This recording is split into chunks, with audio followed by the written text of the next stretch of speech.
Philadelphia. Hello, bird brains. I'm so excited to talk with you, along with Vince Quinn and Taylor Kredatus. It is Bell and the Birdmen, presented to you by the one and the only Liquid Death, liquiddeath.com/Bell, to get some sweet-ass merch and to get 20% off of that. So that's fun. More on that later. But, unfortunately, the Dallas Cowboys did not lose. We both think that the Eagles are set up probably in the best position maybe ever in how this first wildcard weekend of playoff games worked out here. But any takeaways from last night other than, the Cowboys might need a new kicker? Yeah, they definitely need a new kicker. That guy is done for. Rest in peace, Brett Maher. But, dude, Tom Brady and the Buccaneers just wanted to die. That team had no will to play football. And it's amazing. I mean, it's something I've never seen in my entire life with Brady. It's never happened. He is the psychologically ruin you before you even get on the field kind of guy, and he's always fourth quarter comebacks and all that kind of stuff. Like, never count out Brady. And holy shit. I mean, they went through that whole game just totally lifeless. Their energy sucked. They put up 6 points at the end of the game? They got killed. 14, which, by the way, shout out to Taylor Kredatus on the live stream, who made me put a $1 bet on the 22.5. Yes, at the Bucks right there. So that won. Thanks for the cash, buddy. Oh, there we go. Yeah, I mean, we did a live stream during the game and we shut it down with like 5 minutes left in the third quarter, and I was like, "Yep, yeah. I've seen all I need to see." So yeah, like that team sucked. Byron Leftwich already got fired.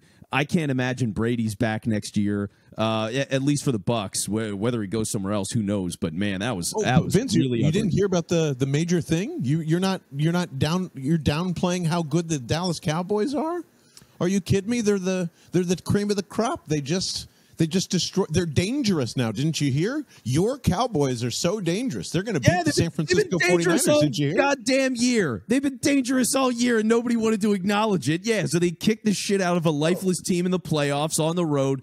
And the big difference in this one versus the thing that's ultimately going to ruin them is Dak Prescott didn't throw an interception. He's been awful this year. I've said it before. He's the thing that's inevitably going to ruin them. But man, the rest of that team is so fucking good. Micah Parsons is awesome. Tony Pollard is one of my, I hate to say it, he's one of my favorite players to watch at running back, man. He's he's really good. He's really fun. I love watching Tony Pollard play. He is not just a guy. How dare you say Tony Pollard's just a guy? That guy's going to make like $18 million a year on the market, and he deserves it. He's good. And whoever signs him to that deserves it too. So yeah. Well, yeah, I mean that's a whole other story. But the guy's good, man. I would be nuts if he ended up on the Eagles this offseason now that he's going to be a free agent. But yeah, like Dallas is good. Dak didn't turn it over. Good luck in San Francisco. Yeah. And things like this is the best we've ever seen Dak play. The lifeless part is like, wow, this is really, just can everyone just have a seat and go home. Even Taylor Kredatus, did I hear this right? That you would hope and pray somehow that the Cowboys beat the Niners and they're on their way here for the NFC Championship game. Is that what you really want in the end? Oh, for the Eagles' sake, absolutely. I have way more confidence in playing the Cowboys than the Niners. At least they played the Cowboys and know like what to expect. But if they beat the 49ers on the road and they're coming here, I think you'd throw that out, don't you? That's not like, I don't know. if that's the only time I'll ever be worried about the Cowboys, if they go on a run and they do beat the 49ers and they do end up here. I mean, yeah, I'll take that matchup with the 49ers, I guess, but what are we really saying if they just beat the team that you want here? That's all. It's not going to happen either. You don't see that happening, do you? I'd give it a shot. Yeah, Dallas totally has a shot to win that game. I don't know what the spread is, but they have every. Yeah, why not? Why do they? How does that team not 1%. Have a shot? They have 1% chance. You are out of your mind. They have a 1% chance to win that football game.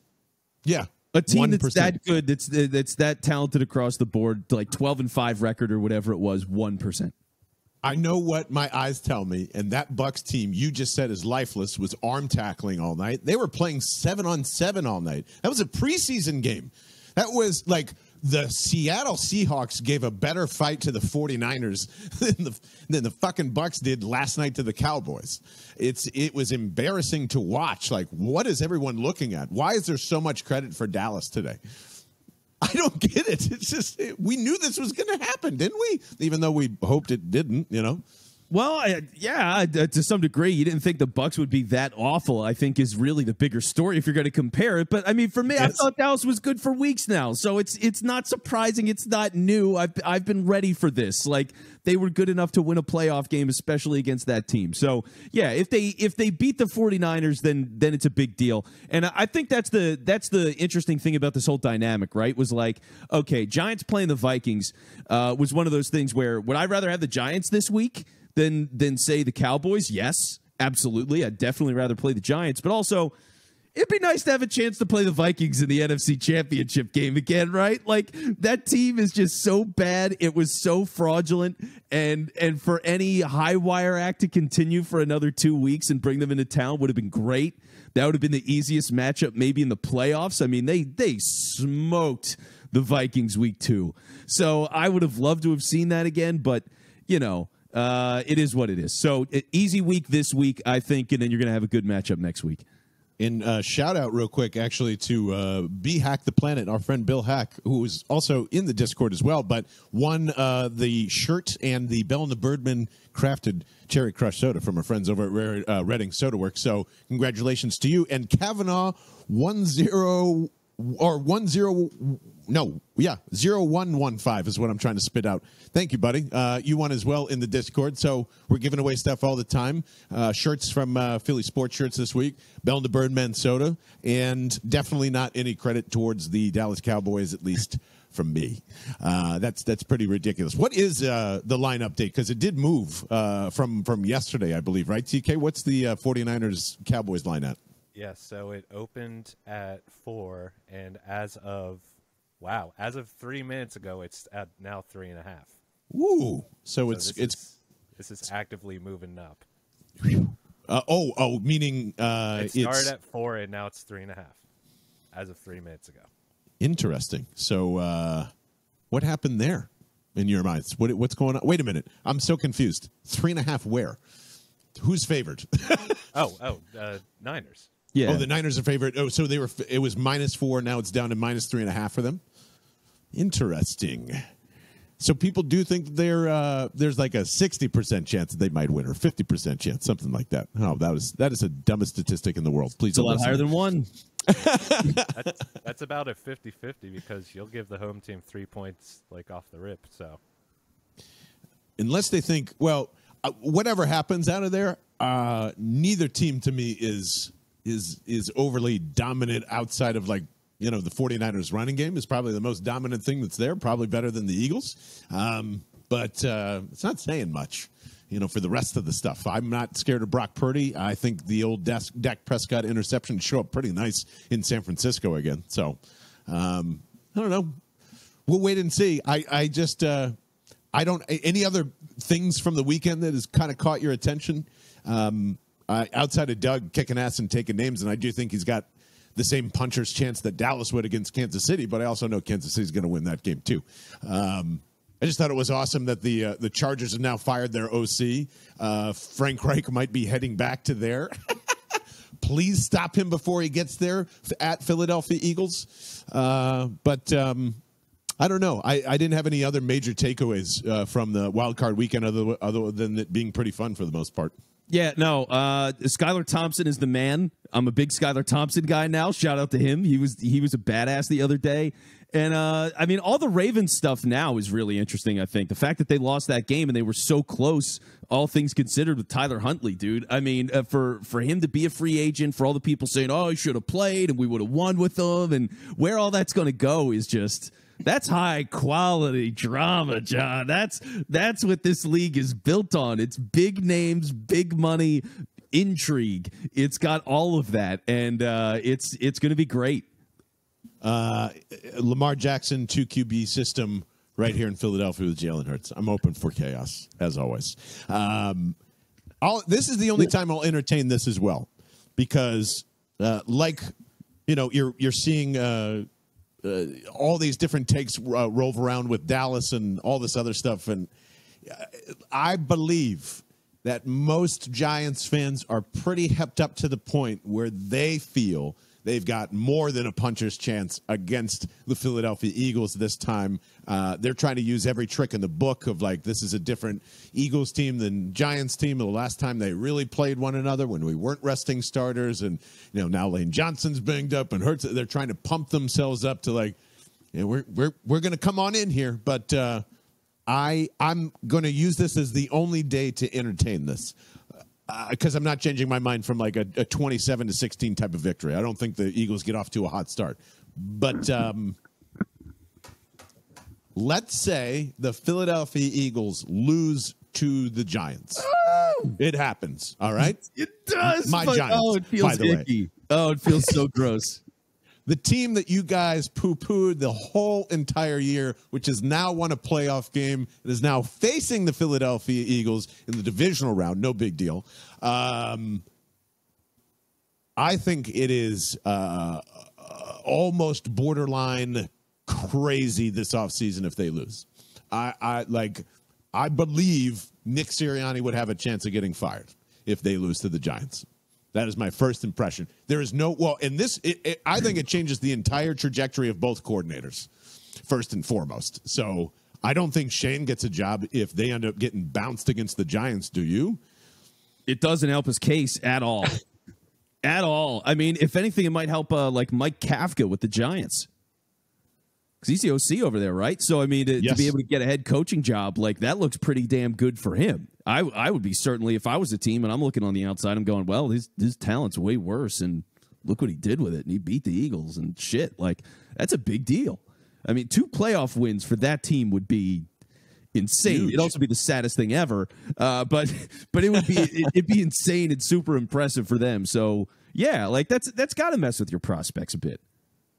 And I would say, like, especially because I believe right now on both sides of the ball, the Giants are in the teens or 20s in terms of, like, defensive and offensive ranking. It's really low. And Kafka and Steichen, I think, have interviewed for the Panthers job together or the Broncos job, one of those. So you're right. I think that would open the door for them to go through. What else do you think would happen? I think it goes... The conversation just becomes, like, so loud about Jalen Hurts, right? Oh, dude, it's a massive cascading catastrophe. Because, yeah, like, now you're going to talk about Jalen Hurts and what to pay him, right? So what's all the stuff going to be? All the people that have been, absolutely, like, because there was the diehard, like, oh, he's not a starter. He doesn't have any chance going into this year. He's never going to be the guy. Then everybody thought he was undoubtedly the guy. You were on that end. I was kind of in the middle. For anybody that's been a hater of Jalen Hurts, they'll immediately go, see, lost a playoff game, running quarterback. He was hurt. You can't win like this. You can't pay this guy. All that shit is going to run wild. And for Jalen Hurts, he's losing a lot of money, I think, if he loses this game. Right or wrong with the injury, if he loses this game, that's going to mess with his money in a big way. Which also, I mean, think of it because all the other dominoes, right? Jalen Hurts is the first domino that you got to figure out. But then with all the other free agents that you're going to have on this team, who do you prioritize? Who's going to stay? What are the contract values? Some of that stuff's going to be cheaper because you lost games. I think it's just naturally you're going to save a couple of bucks. But those are a lot of decisions about this roster for the next 4 or 5 years. Jason Kelce. Does Jason Kelce retire? Is he more likely to do it if they lose this week? I'd say so. Good question. Oh, man, I don't know. I feel like he would. No, you're probably right. Because there's, if you get, well, I don't know, man. That's a tough one. I would say he's more towards out the door than in it.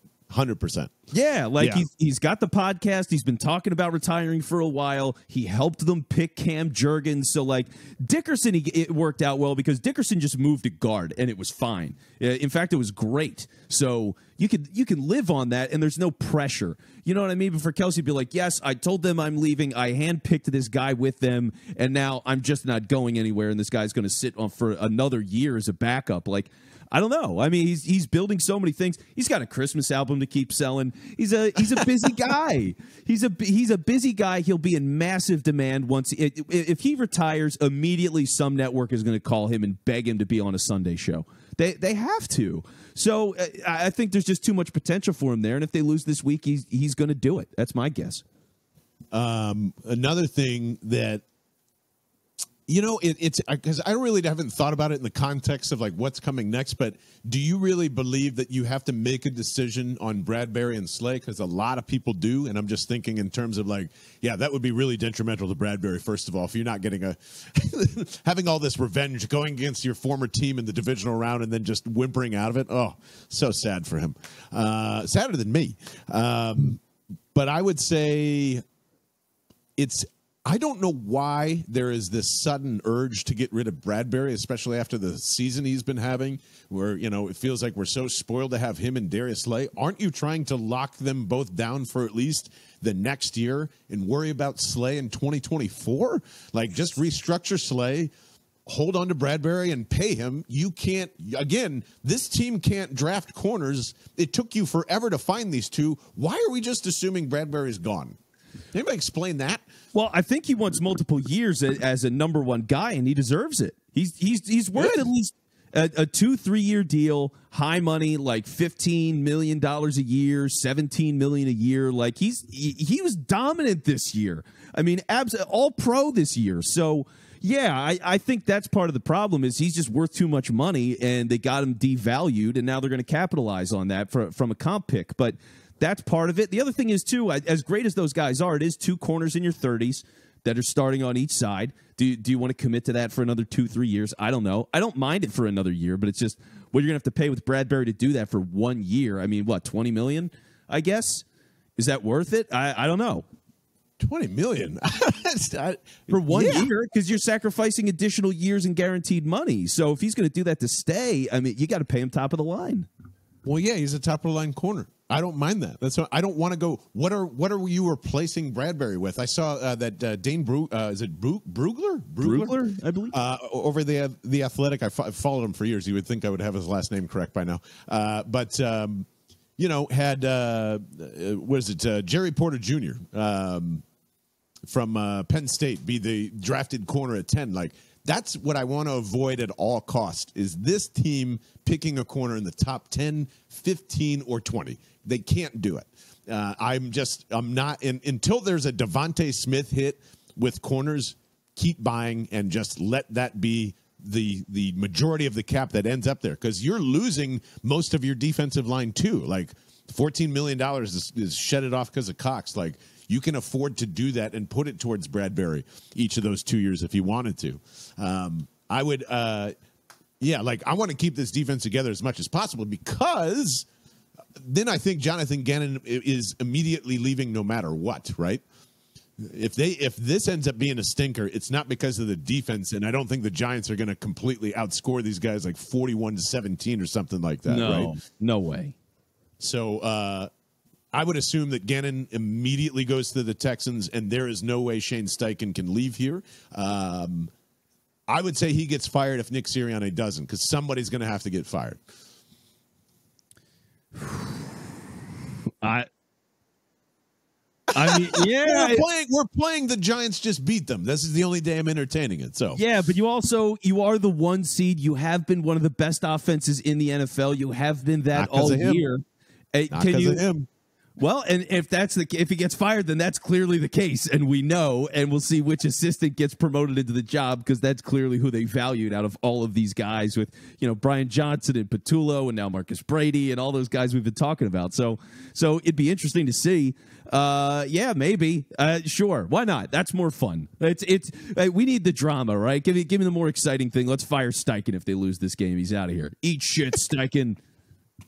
Well, I mean, somebody's got to go. The head coach or the offensive coordinator are probably going to have to go. There's no way you're putting this on Jonathan Gannon's feet.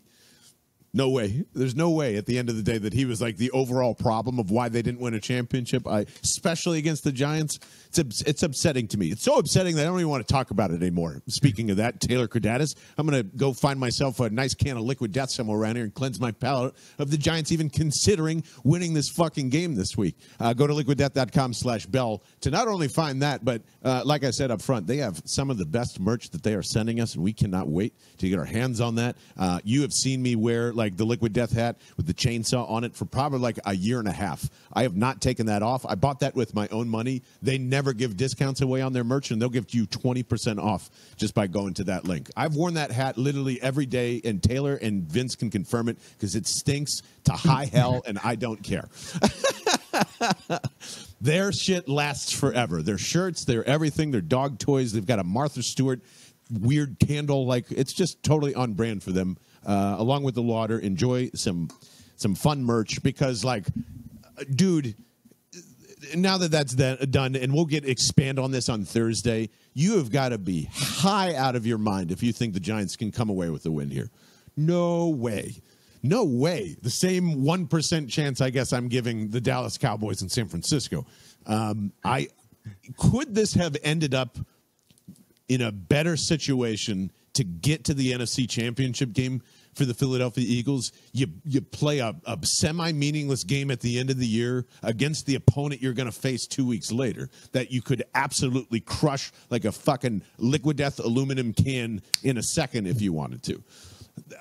Has there been any easier way to the Super Bowl than this in your lifetime? I can't. There isn't. Even though 17 was not this easy. Yeah, mainly because they had a backup quarterback. No big deal. Well, yeah, that was a whole other thing. Yeah, I mean, look, the Giants were about as easy a matchup as you could take. It was them or Seattle. That's who you wanted, and you got one. So that's killer. And at that point, I mean, you beat the Giants, who, like, if I'm going to say worry level, I don't know, 2.5, 3 out of 10. Like, it's early. Like, they're just so much better. They should win this thing. But yeah, man, you're one game away from the Super Bowl at that point. Like, one game away from the Super Bowl. I mean, that's where we're at now. This whole season of talking about how good this team could be, and we're staring down the barrel of all this right now. They are so goddamn close. And thinking that it's the Giants and being able to beat them would be amazing. And but Vince, 3 times in a season, John, can we beat them 3 times in a season? I don't know how you could possibly do that. It's 3 times in one season. I mean, that's so hard. Not when it's the Giants. Not when it's the Giants. Not when it's this team. If you thought, like, hey, the Bucs and Cowboys are going to play each other 3 times this year, the same result would have happened 3 times in a row. Like, that myth has been disproven too, hasn't it? Pretty much all week. 70% of the time, the team that beats them 2 out of the 2 games is going to win the 3rd. Like, it's pretty crazy how I don't know how that turned into a narrative. I'm sure a player said it in an interview once. It's just hard to beat a team 3 times, and then all of a sudden it's just like, oh, that's fact. Yeah, it was like Vince Lombardi in 1955 said it, and everybody was like, "This is gospel now." And I really have no idea.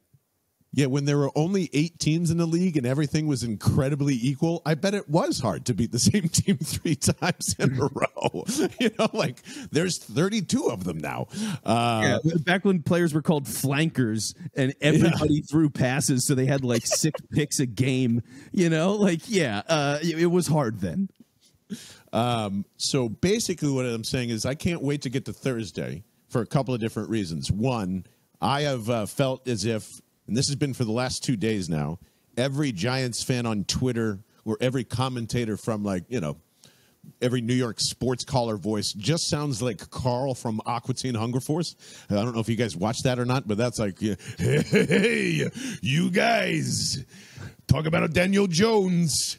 Pretty good. Pretty good.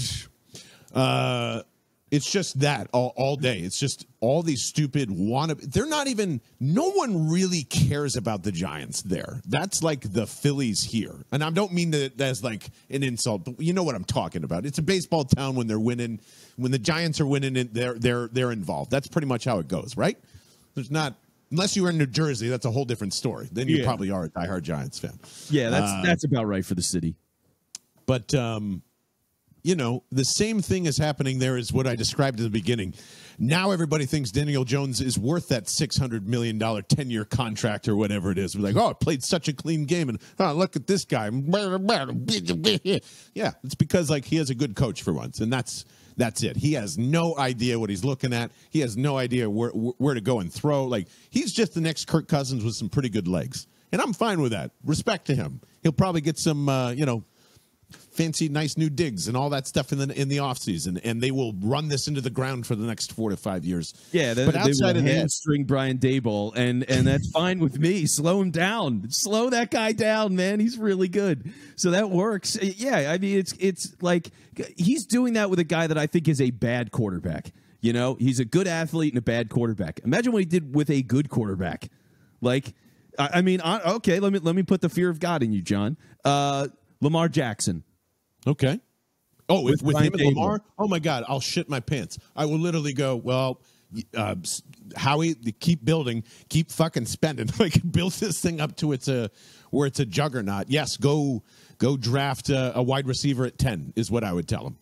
Yes, like you have to change it up, and especially if him and Saquon are going to hang around with an actual smart, like, you know, I will still say to this day that it was the wrong pick from the beginning, but who cares? That's over now. They're going to pay Saquon too, probably in this. Yep. If you can develop an offense around Saquon Barkley and Lamar Jackson and fix your offensive line and get Brian Daboll to keep continuing to do this, holy shit. Like, I would rather Lamar sign here and deal with that drama. That's how bad I don't want that. Yeah, they could be a serious contender in like 2 years. But all I want to do, real quick, one last take to celebrate, is, am I not wrong when I said 2 years ago that Daniel Jones would have had the same type of playoff success that Jalen Hurts did just a year ago? Bounced out in the first round. I mean, he won a playoff game with this coach. So, come on. He wasn't fucking god-awful. It's all Joe Judge. It's all the non-computer GM, and that's what happened here. We were saved by incompetence, not talent. I still don't think he's that good. I just don't. I don't think he's never going to be Jalen Hurts. I'm just saying, this time last year when Jalen wasn't developed and neither was his offense, probably same results. They've had a very Eagles, 2021 season this year. Yeah, I mean, look, for what the Giants, and this is the biggest thing I've said all year, is for what I think they're going to do next year when they actually have money to spend and Daboll's been able to prove himself, that's when it's going to get crazy. And for their benefit, too, we've talked about this with the Eagles. I mean, think about it. Who's the defensive coordinator? It's one of your favorite guys, Wink Martindale. So, former Ravens defensive coordinator, by the way, our Ravens. But yeah, like, where the fuck was Kyle Hamilton, by the way, this weekend? Huh, buddy? Played great. Couldn't even make one more extra play. How special is he? I'm sorry, I'm just jealous. He was really good. Yeah, how dare you, sir? So yeah, like, because for them, for the Bills, for the Giants, you got that stability, right? Daboll's going to be your guy. Wink Martindale, older defensive coordinator. He's not going anywhere. He's not going to go to another team. Nobody's cherry picking him. He's not going to be a head coach. So that's it. Like, you're going to lose other people underneath you, but you've got the coordinator in place, and you've got the offensive head coach. Like, that's the dream. Unfortunately, that dream is going to end in just, what do we got? Can I get a ruling on the Saturday night too? God almighty, just kind of insulting. I understand why they're doing it for television. 8:15 on a Saturdays really sucks ass. I hate it. Yeah. But then we get that in 17 as well. Wasn't it on a Saturday night against the Falcons as well? Oh, I don't know. I can't remember that. My brain is too scattered for that. Not a chance. The Saints game was. Saints game was on a Saturday. That's right. That's what I remember. I just it doesn't. I don't know. It just doesn't feel like the playoffs to me when it's on a Saturday. I know that I should have gotten way past that, like when they started it in the 90s. But sorry, still not used to it. But looking forward to crushing them. And if you've noticed this entire broadcast, I know we're throwing a lot of stuff at you today, but Vince Quinn and his "I'd rather be watching the Birds" hat. First of all, no truer statement in the world. And second, next truest statement in the world, if you go to the link description down below if you're watching on YouTube or on the podcast, you will see our friends over at Forbidden Canvas giving a 25% discount simply by using GMENLOSS at checkout. You can get that sweet-ass hat. He has got a it's not on the entire store. It's all the Philadelphia Eagles stuff that's there, which is linked. But it's the hat. It's the Jalen Hurts shirt. We're making stickers. And if you put all of that in your cart, that is just $61 to look just as awesome and I'm not even going to use the word fly because it's a bad word. It's not cool, and Vince will never be either of those things, nor will I, but it makes us look better, and thanks to Nick for making us look better. We appreciate that very much.